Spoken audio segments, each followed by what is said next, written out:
I'm Robert Noll, number 94, Daily Blues Lesson of 365 Shorts. This is Turnarounds Part 3.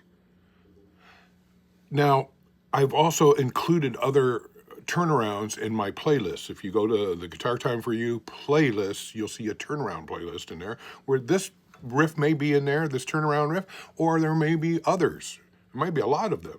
So you should check that out. And the same thing with my Guitar Zone Patreon. There's other turnarounds if you search turnarounds, okay?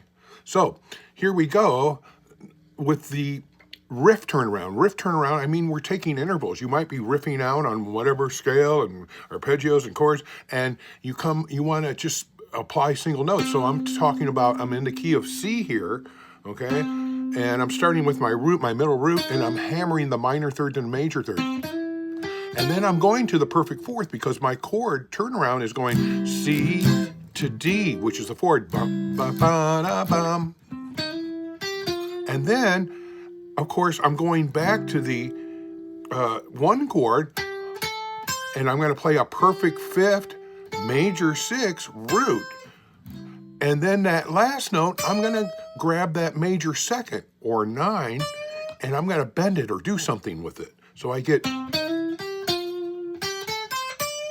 So, ba ba da ba ba da da da, the 5 chord. So I can do this at different speeds, and then I could add in another way of getting to the 5 chord, or okay, which would bring me back to the perfect fifth here. 4 chord, 1 chord, 5 chord. And you could also voice this differently in a form 1.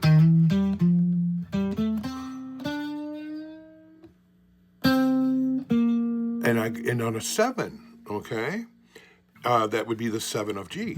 So there's a whole lot of things to do with riffs, and you could voice that into the different forms. But the important thing is getting that nice hammered third, ba ba da ba, which leads us to the perfect fourth, which locks us into the 4 chord. And then back to 1 chord, could be any other notes. You might get creative, but that last note or last riff that you has to deal with the 5 chord, or at least end on the perfect fifth. Okay, there you go. Explore. Turnarounds, part 3. The riffs of turnarounds.